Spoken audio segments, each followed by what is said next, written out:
राजस्थान के राज्यपाल हरिभाऊ बागड़े के नए बयान से फिर यह बहस छिड़ गई है कि बलात्कारियों के साथ किस तरह का सलूक किया जाए। बेशक 12 वर्ष से कम उम्र के बच्चे वह बच्चियों से छेड़छाड़ व दुष्कर्म करने वालों को फांसी तक देने का प्रावधान अपने देश में है, लेकिन यह सजा भी ऐसे अपराध करने वालों को रोकने में सफल नहीं हो पा रही है। ऐसे में राज्यपाल बागड़े का यह कहना उचित है कि दुष्कर्म करने वाले को नपुंसक बनाकर छोड़ देना चाहिए। इससे लोगों में खौफ पैदा होगा और अपराध की दर काफी हद तक गिर सकेगी। वास्तव में बलात्कार की घटनाएं भारतीय समाज में महामारी का रूप ले चुकी हैं।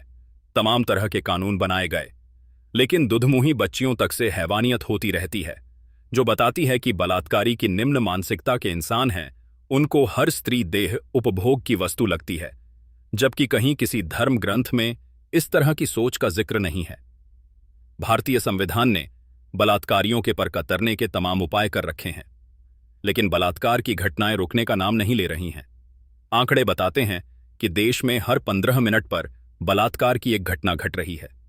ये घटनाएं भी वे हैं जिनको दर्ज किया गया है, जबकि कई घटनाओं में परिवार या समाज इज्जत का हवाला देकर पीड़िता को चुप करा देता है।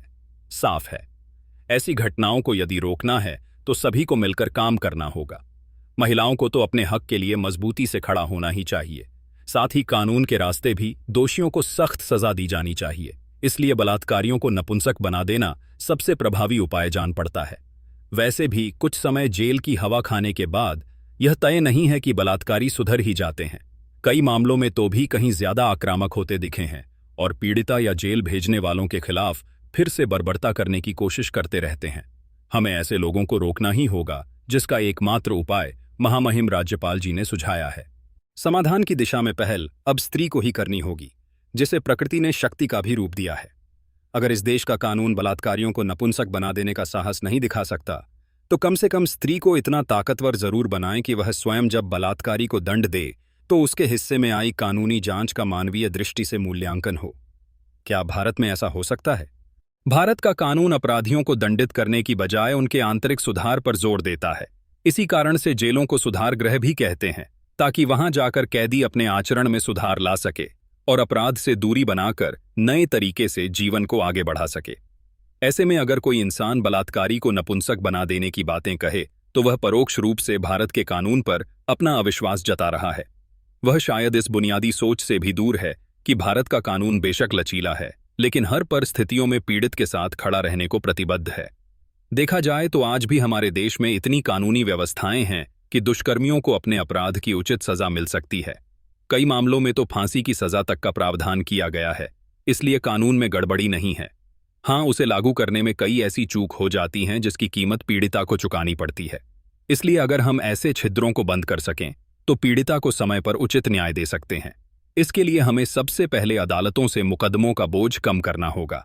आंकड़े बताते हैं कि देश की सर्वोच्च अदालत में लंबित मामलों की संख्या 83,000 के करीब है। इससे आप समझ सकते हैं कि देश की उच्च न्यायालयों और जिला अदालतों का क्या हाल होगा। अगर हम इन मुकदमों के जल्द निपटारे की व्यवस्था कर सकें तो संभव है कि बलात्कार के मामले की भी शीघ्र सुनवाई हो सकेगी और दोषियों को उचित सजा दी जा सकेगी। इसी तरह हमें सामाजिक जागरूकता पर भी कुछ काम करना होगा। सच यही है कि आज भी कई मामले इसलिए दर्ज नहीं हो पाए क्योंकि शोषण करने वाला पीड़िता का परिचित होता है। परिवार की इज्जत के नाम पर ऐसे मामले दबा दिए जाते हैं। पुरुष वर्चस्ववादी सोच इसमें आड़े आती है। इसलिए हमारी सरकारों को ऐसी व्यवस्था करनी चाहिए कि हर मामले कानूनी रूप से दर्ज हो सके। अगर हम औरतों को अपने अधिकार के लिए लड़ने की हिम्मत दे सकें तो बलात्कार के मामलों में काफी हद तक अंकुश लगाया जा सकेगा। देश में महिला हितैषी कानूनों की सूची काफी लंबी है। इसे औरतों का हक भी मिला है, लेकिन उनको लागू करने में जिस तरह की गड़बड़ी हुई है, उसी का नतीजा है कि आज बलात्कारियों को नपुंसक बना देने की मांग उठने लगी है। इसका कोई फायदा नहीं है। अपराधी को कड़ी सजा देने की बजाय उनको सुधारने पर जोर दिया जाए तो काफी बेहतर होगा।